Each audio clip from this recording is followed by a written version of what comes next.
What's going on, ladies and gentlemen? Welcome back to the Fringe. Alberta has been essentially told by Canada it's time to leave. Now, what do we mean by that? No, it's not clickbait. Listen to what the story is actually saying here, folks. Now, keep in mind, when videos drop on this channel, you have to have a headline. You have to have a headline. I always try to formulate our headlines around the subject matter of what's being discussed. Some people say it's sensationalism. Others say they understand what's behind the title of a video. Canada has essentially told Alberta, based off of what Danielle Smith gave to Mark Carney in terms of some form of an ultimatum, is that she wanted pipeline access from coast to coast to coast, north, east, west. We already have south. Danielle's already in talks with the United States about what we can do with our U.S. partners. And many people are saying that they don't understand the shell game that's going on with Danielle Smith. Some are saying, look, she's stated many times she promotes a unified Canada, a Canada that's going to work together. I have to watch how I word this because I don't want to misplace anybody's words here, or wording. I've pointed out that a lot of what Danielle is doing is essentially driving up the deck so that should Mark Carney, should other provinces say thanks but no thanks, and Alberta's citizen-driven independent movement succeeds, then Danielle Smith at that point has a mandate from her constituents to support an independent Alberta. She cannot, literally cannot come out right now stating, hey, I support this, I'm moving forward with it. We've already discussed why this would be political suicide for her should this movement fail. This movement is not about government. This movement is about people. It's about Albertans getting together to decide what's best for them without government. In fact, that's the best way I think we should be moving forward on Alberta independence. But there's huge developments coming out that essentially have paved the way that independence is now looking better. It's looking like it's going to at least move in positive numbers and really increase the threshold to what I believe could mean it may possibly happen. Now, a couple weeks ago, a month ago, if you asked me where I stood on Alberta independence, I would have said it's going to be a tough uphill battle. The federal government is making it actually significantly easier now for Albertans to decide what's best for them. What am I talking about? Well, again, Danielle Smith's ultimatum that went through. Now, she said last week, we did a live stream showing the Q&As that went down in Calgary, where she said, look, I'm giving Mark Carney until this last Sunday, that as they went into this national premiers meeting, that she was going to have a good idea where the Canadian government, in terms of the federal government with Mark Carney, where provincial governments stood on actually assisting Alberta to make sure that their products get to market, and they're just given a fair deal. That's all that Albertans have ever asked for. Nobody wants special treatment. Nobody wants preferential treatment. We just want the ability to get our resources to market, the ability to earn a living, the ability to have an affordable lifestyle. BC and David Eby, the bonehead of the West, has made it very apparent that that's not going to happen from BC. He will stand firmly on that, according to this article over on Substack from the Broken Typewriter, saying BC remains firmly opposed to a northern pipeline. Now, the Globe and Mail put out the exact same story, so don't think that I'm just picking from an independent source because there's nothing in mainstream. It's just I'm not paying the Globe and Mail to be allowed to access their articles. But it shows here that British Columbia isn't interested in having oil pipelines, such as a revived Northern Gateway traversing the province from Alberta to Tidewater. Deputy Premier Nikki Sharma told reporters prior to the start of the First Ministers' Conference in Saskatoon, Saskatchewan on Monday. Sharma attended the conference while Premier David Eby was on a trade mission to Japan and said that the province was in favor of projects that are bringing our clean energy and our critical minerals strategy to the table. Obviously not. Whose critical minerals are you bringing to the table? What strategies are you bringing to the table if you're going to shut down access to Tidewater? With respect to the possibility of reviving Northern Gateway pipelines or a similar project, which Alberta Premier Danielle Smith said she's interested in seeing happen, Sharma said that no proponent for that particular project BC is going to have focus on shovel-ready projects that, quote, we can bring forward and we know will have a really solid impact on the economy and will help us work together with our neighbors. So essentially, whatever's going to work with the federal government, which is blocking Alberta's prosperity.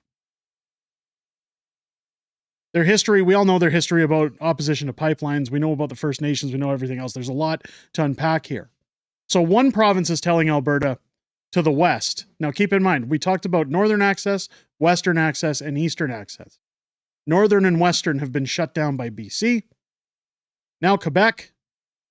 In Quebec, opposition mounts against a pipeline project that doesn't exist. We've already talked about this. We've already talked about how Legault is not going to allow pipelines. He says they're not socially acceptable in British Columbia. So the East has now shut it down. Mark Carney has once said, I'll put pipelines through as long as everybody's on the table. This is where, again, the shell game is being played on their end as well to say, look, guys, if the other provinces don't want it, there's nothing I can do. My hands are tied.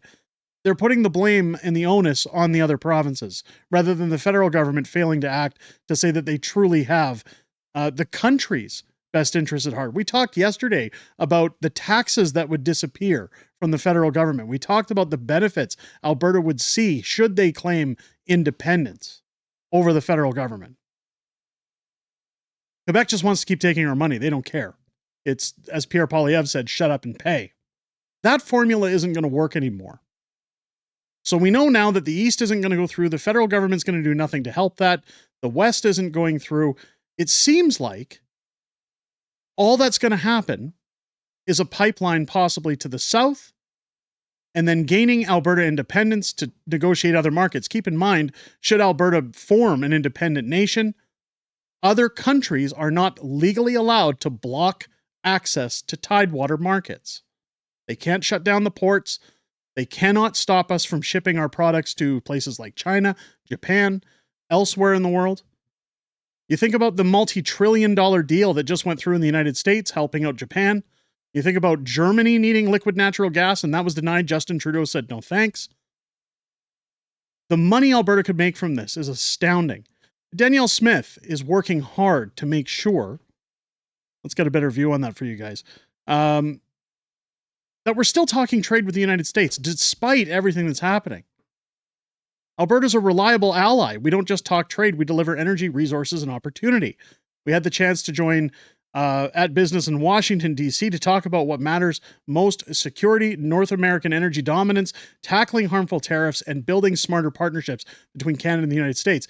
Sounds to me like she's better on the ball than Mark Carney is. Let's take a listen to part of what Danielle had to say. And then why this means Alberta has been told by Canada, essentially, it's time to go. Get out. We don't want you. We're joined live in our Washington, D.C. studio by Danielle Smith, the Premier of Alberta, while she's here in D.C. Premier, thank you so much for being with us. As we consider that today, as you're in Washington, steel and aluminum tariffs have now gone up to 50%. I know this is a bigger problem for the eastern part of your country than the western part, but do you still view this as something that warrants a response? What response to it would you advocate for? I have always felt that tariffs are their own punishment, and I still don't understand why Americans want to punish the consumers of aluminum when you get 60% of it from Canada. It's also a product that Americans can't produce themselves. You don't have bauxite, so there is no way to have a homegrown aluminum industry. So we're kind of scratching our heads in Canada saying, why is this on the list? In fact, I think aluminum really should be in the same category as critical minerals and elements that we have a special relationship over. I understand why every country wants to have its own steel development. I understand that the Americans don't want the Chinese using Canada as a backdoor to dump product into the market. But some of the decisions are a bit of a head scratcher for us. And I hope it's the beginning of what will result in a new renegotiation of the USMCA. So what Danielle essentially is doing here is what Mark Carney doesn't. Now, call it her experience in journalism prior to being a premier. She handles herself much better than Mark Carney, but I've often said you can tell a lot by their dialect, the way that they speak, their body language, everything that we've broken down in other videos versus somebody like Mark Carney. Mark Carney will sit there with the ahs and ums. He'll stutter with what he's saying because we all know that anytime Mark Carney talks, it's just word salad. Danielle Smith shows poise. She shows utmost confidence that she knows what she's talking about. She has the statistics to back her up. In fact, she never has a printout in front of her or a cell phone giving her statistics. She knows her job. She knows what she's talking about. And she knows that what's happening essentially is wrong. She's actually defending provinces like Ontario here, unlike Mark Carney, by saying, look, we can't understand why Americans want to punish themselves against steel and aluminum when 60% of it comes from Canada. They should be working with provinces like Ontario to make sure that everybody's winning. But she also says she understands with China about dumping things into the United States. So she's talking about a strong relationship with the United States to say, look, I get it. I don't agree with it. I think the same as Americans. We need to find a way to work together. She's not talking about dollar-to-dollar tariffs. She's talking about we're all in the same boat here, folks, and we can all benefit from this. Now, you'll notice that Danielle Smith has spent a lot of time in the United States recently. Of course, as she's in Washington, D.C., while talking with these folks, she's advocating for Alberta energy in the United States. She sat down with the likes of Ben Shapiro, many other U.S. podcasters, many other U.S. news groups in the United States, not just from her office. She's actually taken the time to go down there, rub elbows with people, and make some connections. Why is she doing that? Well, I believe Danielle sees the writing on the wall. I think she sees where Alberta's headed. She's going to have to negotiate good partnerships, good relationships within the United States, within other parts of the world. She's already done that in Japan. She's opening offices, she said, in Abu Dhabi and other places around the world to ensure our energy can reach other markets. This is all in preparation for a vote on a referendum. What Danielle has said, though, and why we all have to be vigilant in Alberta, is that this referendum is contingent upon the votes of her constituents. It is a citizen-driven independence vote. Now, Danielle's not stupid. She sees the writing on the wall. She knows where Albertans stand. In fact, I can give you a little bit more. Let's actually go to this article here. I can give you a little bit more statistics as to why Alberta independence is likely on the table. We know David Bexty, Conservative MP, was standing in the House of Commons this week, late last week. He gave a very, very heartfelt speech about Albertans, about being told information from his constituents when he was given his mandate. I'm going to get into that because we did a video about David Bexty. If you don't know, he's also the father of Cian Bexty, journalist for Juno News. So shout out to Cian. Got a lot of respect for that guy. He does a lot of great work. Albertans know that they have options. Alberta Tory MPs warn Carney not to ignore the threat of what they say is separatism. There's a big difference between separatism and independence. We're not Quebec. We're not looking for handouts. We're looking for independence. I wish the National Post would start saying it like it is. The House of Commons back in full swing. Conservative MPs from Alberta are sounding the alarm on rising separatist tensions in the province, warning Prime Minister Mark Carney to tackle the problem or reckon with a fractured country. Again, they've ignored it. It's almost as if they want Alberta and Saskatchewan and other provinces to talk about leaving. Multiple Alberta MPs blasted Mark Carney during question period Wednesday for leaving the recent First Minister's meeting without a roadmap to unshackle the province's oil and gas sector. Again, because they don't care. Grand gestures, meetings, and press conferences will not get things done, even though the Prime Minister seems to believe that's the case, said Lethbridge MP Rachel Thomas. That's very true. Again, this is more out of Justin Trudeau's playbook. Pretend to be concerned, do nothing, give word salad, hope it goes away. That's not going to fly anymore. Albertans are fed up. They're done. They're going home. Excuse me, what would move things forward, of course, is a plan to scrap Bill C-69 with no new Pipelines Act, a plan to scrap job-killing oil and gas cap that exists. Buzzwords do not build pipelines, added Medicine Hat MP Glenn Motz, possibly in reference to the use of marketing euphemisms like decarbonized Canadian oil and gas in the latest First Minister's communique. Now, we covered that yesterday on the channel with Mark Carney talking about decarbonizing fuel. This is nothing more than out of his book about values. If you really want to know what Mark Carney's worried about in the world, go and read Values. I'm sure you can find a text-rich format of it online. Get it from a library so you're not giving money to Mark Carney. But there are ways to read it without paying for the book to give it to Mark Carney. I would highly advise reading Mark Carney's book, Values, if you ever want to know where he stands. It's very shocking. Well, I shouldn't say shocking. It's eye-opening, to say the least. It tells you his plans. Newly elected rural Alberta MP David Bexty said in his maiden speech that Alberta separatism is no longer a fringe idea. I heard separatist talk at the doors more times than I can count, and I'll tell you plainly, Albertans know that they have options, said Bexty. If this House continues to insult, neglect, and abuse Alberta, then the future of this country is not guaranteed. I couldn't agree more. Bexty, who won over 3/4 of the vote in his riding, said he secured one of the strongest mandates in the country by promising to rip Ottawa down to the studs and start rebuilding a country we can recognize again.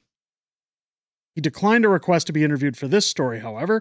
Departing Battle River, Crowfoot MP Damien Carrick sounded the same warning in his farewell speech to Parliament, imploring all members of the House to fight for Canada. So they see the writing on the wall and they know that this is serious. We face a national unity crisis. It is not something that can be flippantly dismissed by those in other parts of the country that would suggest that Alberta, for example, should simply pay up and shut up, said Carrick. Alberta deserves a fair voice in the Federation, just like every province. Carrick announced shortly after April's election that he would vacate his seat for Pierre Poilievre. We all know that. A recent poll, however, conducted by Ledger, found that Conservative voters are highly sympathetic to Alberta's grievances, with 77% saying they understand the province's desire for independence. Now, keep in mind, this is 77% of Canadian Conservatives, not Albertan, but across the country. 77% saying they understand the province's desire for independence. Now, if those numbers are strong in Alberta, and 77% of the country gets it, what does that say for the roughly 48% of Albertans that are already prepared to put yes on a ballot for independence? We're not even at the voting stages yet. While the government is ignoring us, while other provinces are saying, shut it all down, we're not doing nothing. We're just going to talk about it, but we're not actually going to do anything. This is only paving the way to success for Alberta independence. And that's why I'm not really angry about this, because I think it's great. Keep it coming, guys. Keep shutting it down. This is how Alberta breaks free from Canada. A further 43% of Conservatives said they'd support Alberta becoming independent from Canada. So almost half of the people polled. The Conservative Party dominated Alberta in April's election, winning 34 of 37 seats and nearly 2/3 of the popular vote. Again, that's in Alberta. So if Conservative voters start to see, look, they're not going to work with us, it's going to be more of the same, it's even going to be worse, where do you think they're going to go when it comes time for a yes vote? Sources close to the Conservative caucus say it remains strongly pro-Canada despite the recent shift in public opinion. Carney, who grew up in Edmonton, yeah, who cares, has been mum on the threat of referendum on Alberta's independence, addressing the topic just once since the election during a visit to Washington, D.C. last month. Canada is stronger when we work together, told Margaret told reporters. Yeah, elbows up. As an Albertan, you're not an Albertan. You carry 3 bloody passports. I firmly believe you can always ask, but I know how I would respond. So what he's essentially saying in that sentence, and that's very important, I firmly believe you can always ask, but I know how I would respond. He's basically saying it doesn't matter how much we abuse you, you'll always say we'll stay. That quote in itself should tell Albertans, you got to put yes on a ballot and get away from this crook. This guy thinks you're stupid. And he's treating us like we're stupid by doing the old ostrich effect. Whenever he's asked about Alberta pushing back, he simply puts his head in the sand and pretends it's not there. It says that Carney made a brief stop in Calgary over the weekend to meet with oil and gas executives and will be back in Alberta later this month when he hosts the G7 Leader Summit in Rocky Mountain over Kananaskis. How do you think that's going to go once Donald Trump's here? And Danielle Smith has been making her connections overseas. As the articles say, Albertans know they have options. And that's where we are, ladies and gentlemen. Albertans know this is the time to go. We're going to get one shot at this. And as much as this federal government wants to pretend, just like people did during the election, that, hey, we can sit on the fence, we can take it easy. These people are stupid. They're just going to do whatever we ask them to do. We just got to come up with a catchy thing to say to get people patriotic and back on the old Team Canada bandwagon. I can tell you right now, the sentiment around Alberta, anytime I've spoken to somebody about this, the sentiment is, pack your bags, it's time to go, enough is enough, no more. All of this is only driving it so much further that Canada essentially, through the federal government, through other provinces, have told Danielle Smith none of her demands are going to be met, that they do not plan on working with Danielle Smith on keeping a unified Canada. In fact, I believe the federal government is trying its best to break Canada apart. They want Saskatchewan. They want Alberta to leave. I believe they actually would probably prefer if most Western provinces broke off and took off because, well, then they can completely destroy what's left of the country. Let me know what you guys think down below. If it's your first time here, I hope this video's earned your subscription. Make sure as you hit that button, you click the bell for all notifications so you never miss a beat whenever a video drops on this channel daily. Join me live here on the channel each and every Friday night for Friday Night Fringe, our weekly live streaming show, where I sit down with the beautiful Mrs. Fringe as we go over everything that happened this week in politics, everything we know that's coming up in the week ahead, as well as your Q&A and back and forth within the comments section. I look forward to chatting with you guys each and every week, but I most importantly look forward to talking to you this Friday night at 6 p.m. Pacific, 8 p.m. Central here on the channel. With that said, ladies and gentlemen, I hope you enjoyed this very lengthy video. I hope you have a great rest of your day. I'll catch you on the next one.